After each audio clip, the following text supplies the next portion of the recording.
Hello there, just been walking down the road from Buttermere to Hawes Point with these few sheep. They've just stopped here for breakfast and I'm just about to do the same. I was just walking down the road and a rainbow appeared in front of me and then disappeared. That's just the way it is here. Anyway, so here we are. This is Crummock Water. Crummock Water is adjacent to Buttermere Water, and between the two is Buttermere Village, and we've been paddling here today. We came down early. It's only about 8:10, 8:15 in the morning. And of course the idea is to come down here fairly early and pick your spot, because people do get down early with their camper vans, like we've done pretty much, and pick a nice breakfast point. So I'm walking back from the village because the boating permit here, it's the National Trust of Binsford area, but the boating permit is £5 per day. I'm just walking through a cloud of flies at the moment. There we go, little midges. So £5 a day per boat, and you can get that in the car park in the machine. Only take cash at the moment, so bring some cash and know where you're going to be. Like I say, we've come down early, and I was walking into Buttermere. There was a sign, it said "slow down please, baby red squirrels." I thought, yeah, really? Okay, fine. So as I was walking out of the village, I saw a red squirrel run up the sign, so clearly there are actually baby red squirrels about. Anyway, so just be aware of that. So strolling down, a few cyclists out. Great place to train, great place to be, just generally. And so Hawes Point, that's sort of a halfway down Buttermere. It was a really great drive down this morning. A little bit of light rain, but it's clearing up quite nicely. You can't quite see it in the background, but if you can, that is Haystacks, which, if you're familiar with Alfred Wainwright, that was his favourite peak, and where his ashes were scattered. But anyway, coming down this morning, we stayed at a place called Hundredth House Hotel. Not the cheapest hotel in the world, but actually not much more expensive, about the same price that what we had the cottage for 10 days. So pretty good. Great attitude there. Keep calm, paddle on. Take sensible precautions, do what you need to do, recognise the risks, but carry on. And I like his attitude there. That's really my attitude as well. Take necessary precautions. One of which, forgetting COVID, is actually biosecurity between the lakes. I was talking to the warden, National Trust warden here yesterday, and he was saying, for example, in Derwent, where we were paddling a few days ago, there's it's actually an invasive species from New Zealand, of all places, given their biosecurity measures. And he was talking about sort of making sure we wash down the boats. Now, what I tend to do with the paddle boards and the O1, K1 or whatever I'm carrying is it tends to get winded and weathered on top and washed down by the rain. But I also carry a protein powder, old protein powder container, which has got like soapy water, just washing up liquid. Just occurred to me that today, being our last day in the lakes, we'll be collapsing down or deflating the boards.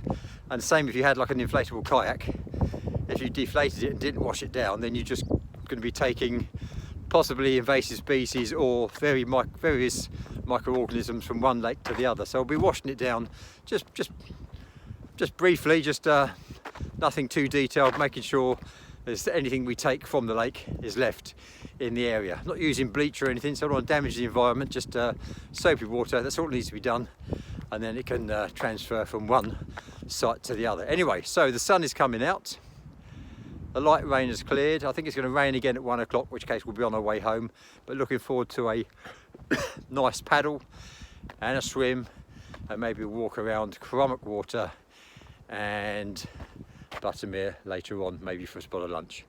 Looking forward to a great day.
Okay, that there is Moss Force, and you're reminded when you see that and look down this glacial valley that the primary sculptures of this region are once ice, now water and wind. And when we're out on Crummock Water today, it got quite windy, so we did a bit of surfing, quite a bit of surfing actually. We had to fight back against the wind on the final leg. So we did a figure of 8, it's about 9-10k. We had to cross from Hawes Point across the lake, about 500, 600 metres to Low Ling Crags, to the left round to Buttermere, and then back to Hawes Point, recrossed, and then did the other part of the figure of 8 down to the boathouse at the bottom. Cut it a little bit short because we surfed down and had to sort of ferry glide across, and then, like I say, fight our way back against the waves. An enjoyable paddle, different again. I mean, we did get a great view of the surrounding countryside, and I'd like to come here again in a calm summer's evening and visit Glass Moor and Haystacks and probably through to Great Gable as well. But a great day all the same, and I'm already planning the next trip to the wonderful effervescence, refreshing, enchanting, enlightening English Lake District. And that was Great British Paddles number 10. Okay, just before we leave the Lakes and Buttermere specifically, just reminding myself to tell you about the Keswick climbing wall. This is just down the road from the Castle Rig Stone Circle. So if you're a climber, or you've done a bit of top roping, or you've got a belay proficiency, or none of those, and you're willing to book and do a 1 hour lesson on how to belay and do top rope safety or safely with a partner, then turn up there, have a look. Probably have to book and come back a day in advance. They just opened again last Saturday. Really well worthwhile, very helpful, very proficient instruction. We've done it before, but not in the last few years, so it's worth doing a refresher. And then we spent another hour, 2 hours climbing. Nice cafeteria, the Hungry Heifer. So there you go, fill your boots. Bit of an adventure playground for kids as well, and like a go outdoors sort of setup. So anyway, the contact details are on the end of this little video, so check them out. Very useful, very worthwhile place to visit, and it's nice coffee as well. Cheers.